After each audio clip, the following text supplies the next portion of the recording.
Atëherë vazhdojmë me orën e dytë, shumëzimi, që është veprim matematikor që zvendëson mbledhjen e zbritur. Kujtojmë vetit e shumëzimit, e ndërimit, e shumëzimit me 0, e shumëzimit me 1 dhe vetia e shoqërimit.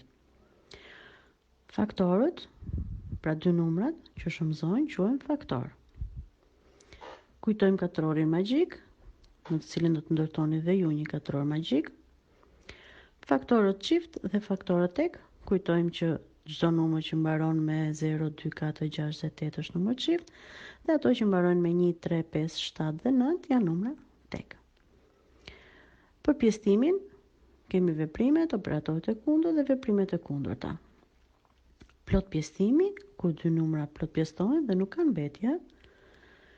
Nëse plot pjestohet me 2, shifra e fundit duhet të jetë shumëfishi i dyshit. Nëse pjestohet me 5, shifra e fundit duhet të mbarojë me 5 ose me 0. Nëse pjestohet me 10, shifra e fundit duhet të mbarojë me një 0. Hersi është rezultati i pjestimit. Shprehjet numerike përmbajnë disa veprime matematikore. Atëherë, vazhdojmë të punojmë së bashku.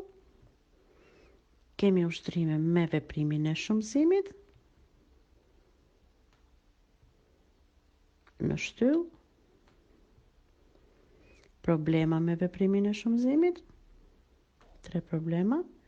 Këtu kemi ushtrime me pjestim, ku do t'i lidhni me shigjet, pjestimet në shtyllë ku do bëjmë dhe provën, do gjejmë vlerat, do zbatojmë vetin e pjestimit, problema me të 4 veprimet, dhe në fund do gjejmë vlerën e shprehjeve të dhëna.